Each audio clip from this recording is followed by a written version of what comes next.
Dia, o homem e o calor. Nesse volume vamos descobrir como o homem aprendeu a utilizar, em prol do seu próprio benefício, a energia térmica. Vamos começar nossa história há muito tempo atrás. O homem primitivo aprendeu a lidar com o fogo, percebendo que o fogo significava poder, pois através dele podia se defender dos outros animais, além de cozinhar e construir coisas forjando instrumentos. Daquela época para cá, o homem entendeu que o fogo é fonte de energia.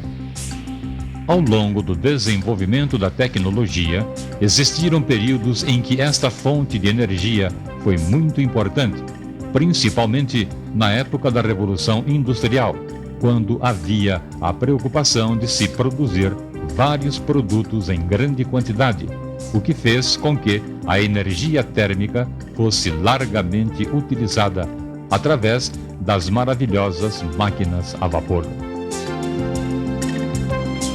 A primeira noção que temos deste tipo de energia é através do tato, quando percebemos, por contato, a diferença entre um material quente e um material frio. Mas a nossa mão, aquela que consegue sentir o tato, não é um instrumento seguro para avaliar se um material está quente ou está frio. Para os esquimós, quando a temperatura está a 20 graus Celsius, está muito quente. Mas para a população do Nordeste do Brasil, 20 graus Celsius é uma temperatura muito baixa. Por estas razões, ou seja, pelos problemas com acidentes e pela falta de referências, foi necessário estabelecer-se uma grandeza escalar, que foi chamada de temperatura. A temperatura representa o grau de agitação das partículas de um corpo. Como todo corpo é constituído por partículas que vibram, quanto maior for esta vibração, ou seja, esta agitação, mais elevada será a sua temperatura. Para podermos medir esta temperatura, hoje podemos escolher dentre várias escalas termométricas existentes, como por exemplo o grau Celsius, que atualmente é a escala mais utilizada. Sendo a água um elemento universal, ela foi utilizada como referência, isto é, a pressão atmosférica normal, 1 atm, associou-se o ponto de fusão do gelo a 0 graus Celsius. E para o seu ponto de ebulição, associou-se o valor 100 graus Celsius. Em países que utilizam a língua inglesa, utiliza-se a escala Fahrenheit, onde o ponto de fusão do gelo é associado ao valor 32 Fahrenheit e o ponto de ebulição da água ao valor 212 Fahrenheit. Existe também a escala Kelvin, que é considerada a escala absoluta, pois ela estabelece a 0 grau Kelvin a menor temperatura admitida na natureza, quando o grau de agitação das partículas é 0. Fato obtido somente em laboratório de alta tecnologia. A este valor, 0 grau Kelvin, é atribuído o zero absoluto, e ele equivale a menos 273 graus Celsius. Uma outra escala menos utilizada é a Reaumur, que atribui a 0 grau Reaumur ao ponto de fusão do gelo e 80 graus Reaumur ao ponto de ebulição. Supondo que estejamos assistindo a um jogo de vôlei de praia que está sendo disputado nos Estados Unidos e a certa altura do jogo, o comentarista diz: Senhoras e senhores, o jogo está terrível para as duas equipes, pois a temperatura aparente da areia é de 104 graus Fahrenheit. E agora, qual seria a temperatura equivalente na escala Celsius? Se observarmos os dois termômetros na areia, poderemos obter uma relação entre as escalas através de segmentos proporcionais, onde x menos 0 está para 100 menos 0, assim como 104 menos 32 está para 212 menos 32. Teremos então x sobre 100 igual a 72 sobre 180. Multiplicando em cruz, teremos 180 vezes x igual a 72 vezes 100. Isto vai dar x igual a 72 vezes 100 sobre 180. O resultado será então x igual a 40. Logo, a temperatura da areia está a 40 graus Celsius. Este procedimento pode ser utilizado para sabermos a temperatura em qualquer escala termométrica existente. Equilíbrio térmico. Vamos observar este homem tomando um suco de laranja. Se ele colocar algumas pedras de gelo no suco, perceberemos que depois de algum tempo, tanto o suco como as pedras de gelo estarão na mesma temperatura. A este fenômeno chamamos equilíbrio térmico.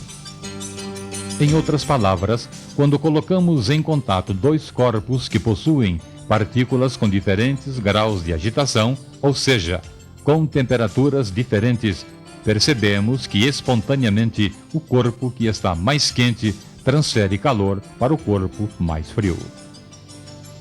Um fato interessante que podemos notar é que não existe transferência de matéria. Então, como pode haver transferência de temperatura? O que faz a temperatura ser alterada? Esta grandeza recebe o nome de calor. Mas calor e temperatura não são grandezas iguais? Bem, na verdade, temperatura é a grandeza que mede o grau de agitação das moléculas, e calor é a energia que se transfere de um corpo mais quente para um corpo mais frio, até que os dois alcancem um equilíbrio térmico. Logo, quando observamos a simpática Dona Carlota na beira de sua piscina, tomando sol a uma temperatura de 40 graus Celsius, é lógico que ela vai dizer: "Ai, que calor!" Escute, simpática senhora.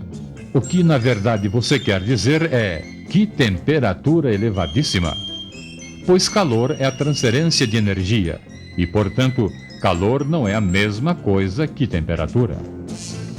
Um exemplo da transferência de energia, a que chamamos de calor, é a brisa batendo no rosto da Dona Carlota. Neste caso, a brisa é feita através da movimentação do ar. Para entendermos a movimentação do ar, vamos observar uma geladeira convencional. Podemos notar que na parte de cima fica o congelador. O ar que entra em contato com o congelador se torna mais denso e desce. Na parte de baixo, em contato com os produtos que estão na geladeira, este ar acaba se aquecendo, tornando-se menos denso e assim volta a subir. Esta movimentação do ar na geladeira é semelhante à das correntes de convecção, que formam as brisas. Um outro bom exemplo é a localização dos aparelhos de ar-condicionado. Perceba que eles sempre ficam na parte superior dos recintos onde estão instalados. Isto porque eles esfriam o ar e, como o ar acaba ficando mais denso, ele irá descer. Já o ar mais quente, que é menos denso, acaba subindo para depois ser novamente resfriado. Mais uma vez estão formadas as correntes de convecção. Voltemos à nossa simpática tomadora de sol. Se a senhora quiser, Dona Carlota, podemos explicar também, com a ajuda de uma deliciosa churrasqueira, como ocorre a transmissão de calor através da radiação.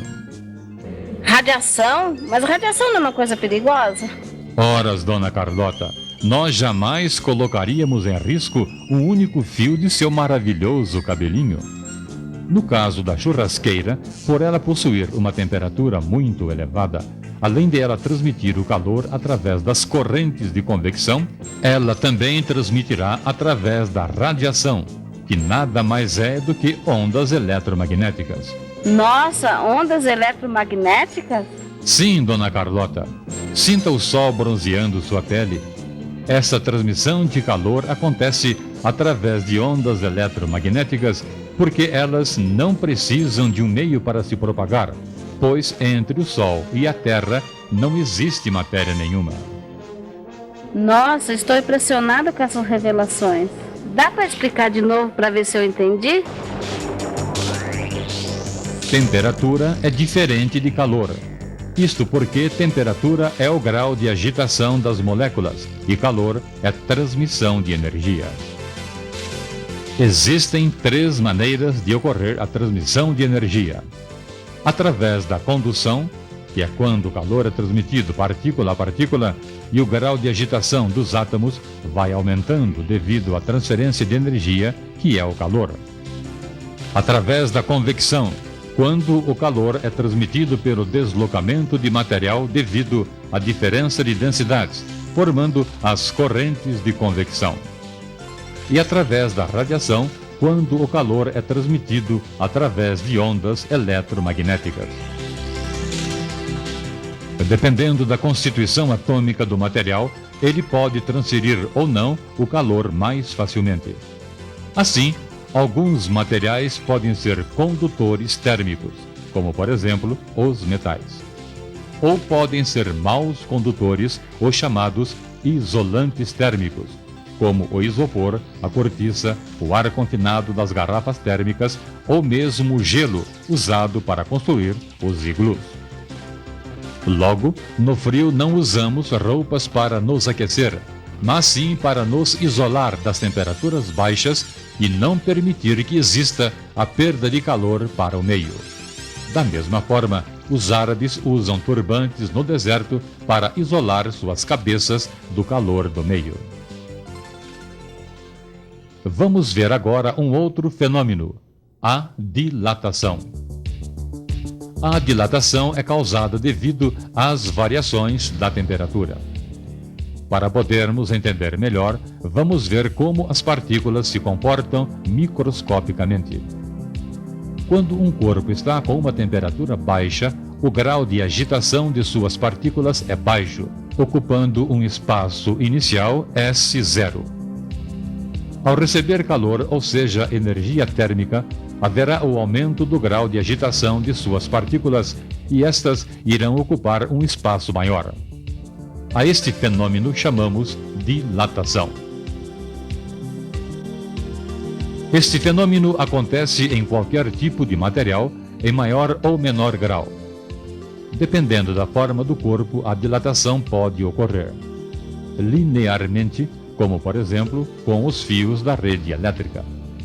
É por isso que os fios nunca ficam totalmente esticados, havendo sempre uma folga, pois dependendo do quanto eles se dilatam ou se retraem, podem chegar até a partir.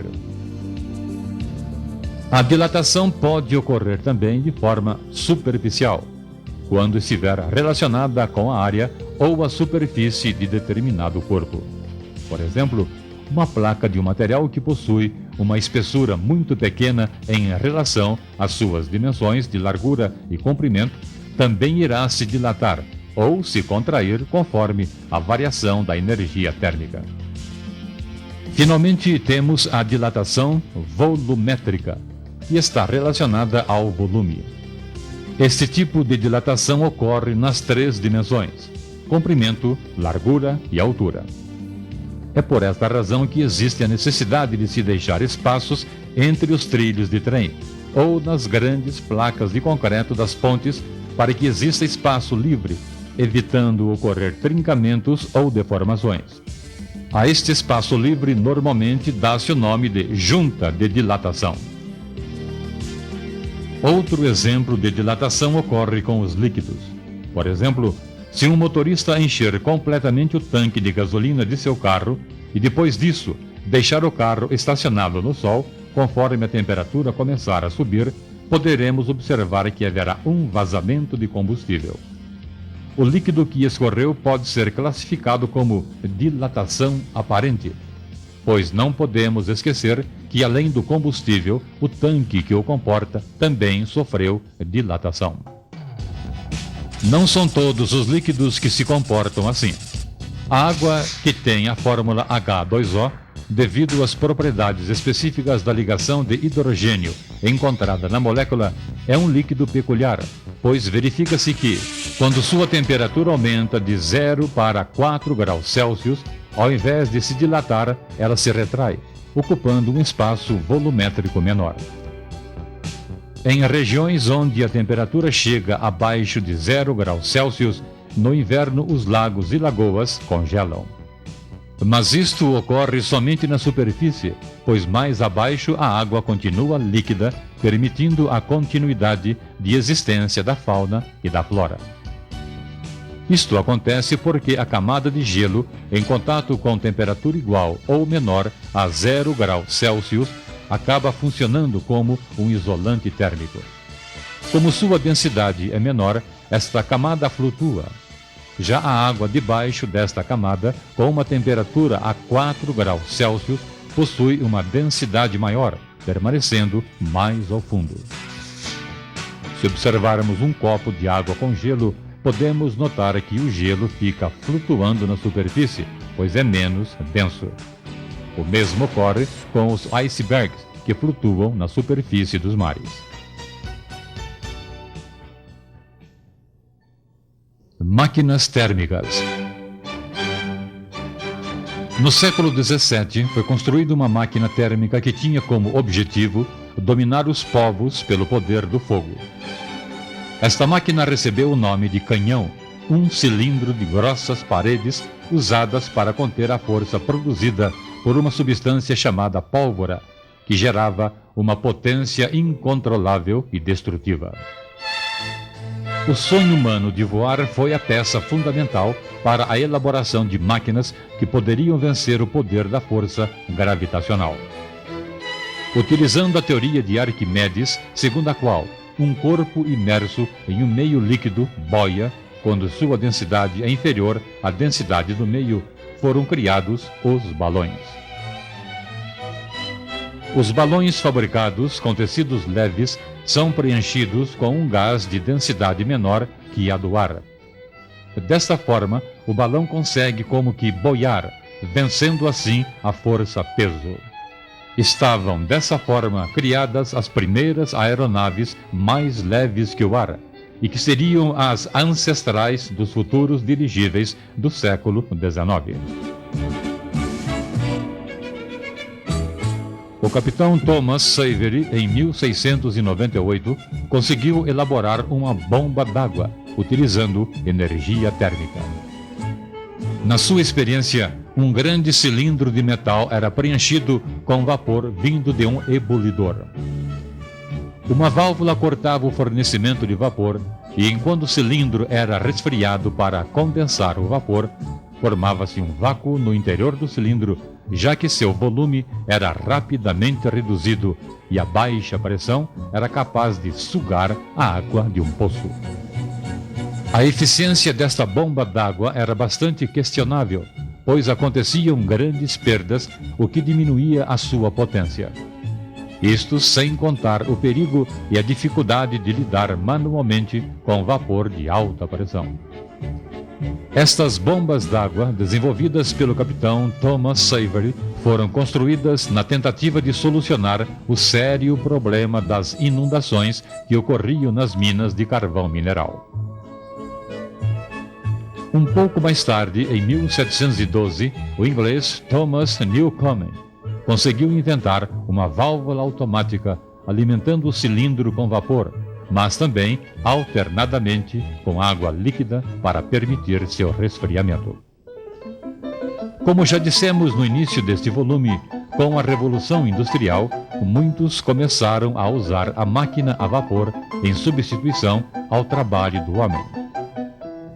Um engenheiro escocês chamado James Watt tinha a preocupação de fazer o rendimento de uma máquina a vapor aumentar. Para entender melhor a preocupação do Sr. Watt, vamos compreender primeiro como é o funcionamento de uma máquina a vapor. O vapor de água a alta pressão armazenado na caldeira sai pela tubulação e entra no cilindro, ora por cima, ora por baixo, através das válvulas, fazendo o pistão ora subir, ora descer. A este pistão é ligado um balancim, que faz movimentar a biela para cima e para baixo, fazendo assim a manivela girar a roda motriz. A roda motriz, ligada a outras engrenagens, consegue produzir energia mecânica. Assim, temos inicialmente um tipo de energia mineral que foi transformada em energia térmica e depois acabou sendo transformada em energia mecânica. Ela era então utilizada em máquinas de tear, automóveis e locomotivas, dentre vários outros exemplos. Atualmente utilizamos largamente a energia térmica no fogão, nos automóveis, aviões e foguetes e também nas secadoras de roupa, tudo para facilitar o nosso trabalho. Além de todos estes exemplos práticos, o homem também utiliza a energia térmica para obter energia elétrica, como nas usinas termoelétricas e nas usinas nucleares. Vamos utilizar um exemplo simples, como uma panela de pressão comum, destas que temos em casa, para entendermos como é o funcionamento destas usinas. Quando aquecemos uma panela de pressão com água, cria-se vapor em seu interior, com alta temperatura e pressão. Quando este vapor é liberado através da válvula, ele faz esta válvula girar. Desta forma, transformou energia térmica em energia mecânica, ou melhor dizendo, em energia cinética. De maneira semelhante, funciona uma usina termoelétrica. A água é aquecida numa caldeira, produzindo vapor de água sob temperatura e pressão elevadas. O vapor de água incide sobre as pás da turbina, ocasionando sua rotação, que ligado a um gerador vai produzir eletricidade. Para aquecer as caldeiras, utilizam-se combustíveis como o carvão e o petróleo. Mas este calor necessário para se obter vapor a temperatura e pressão alta também pode ser obtido por meio de reatores nucleares. São as usinas termonucleares. Para se obter a energia nuclear é usado o urânio-235 enriquecido, pois o urânio, quando encontrado na natureza, não oferece qualquer tipo de perigo.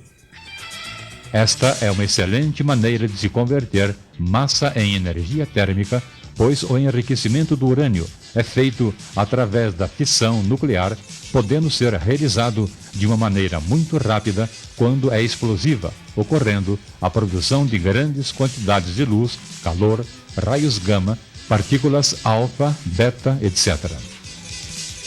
Ou também de uma forma mais lenta, sem explosão, mas com liberação de grandes quantidades de calor, raios gama e também de partículas alfa e beta. É esta a forma realizada nas usinas. O reator faz com que o urânio enriquecido produza vapor a alta temperatura e pressão. Este vapor liberado vai fazer com que as turbinas girem em alta velocidade, fazendo com que um gerador permita a produção de energia. Depois, o vapor é condensado, transformando-se novamente em água, que será bombeada para o início da operação.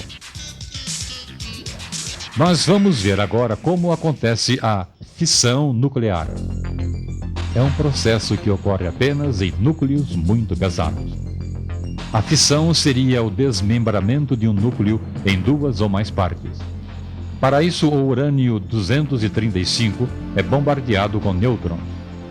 Quando ocorre de muitos núcleos sofrerem fissão, quase que ao mesmo tempo, ocorre a reação em cadeia, fazendo com que uma grande quantidade de energia seja gerada.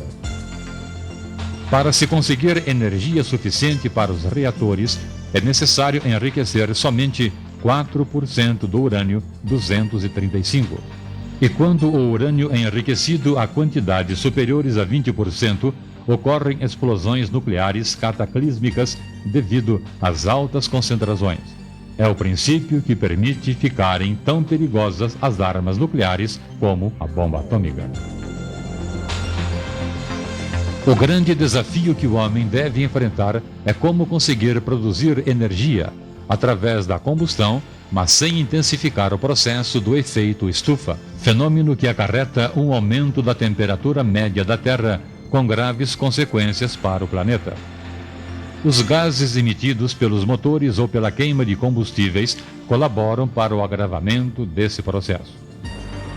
No que se refere às usinas termonucleares, o problema passa a ser os resíduos nucleares, como o lixo nuclear, que estas usinas produzem e que o homem ainda não sabe que solução adotar. Onde jogar fora este lixo? Como depositá-lo em algum local sem causar danos graves à fauna, à flora e ao próprio ser humano pela radioatividade?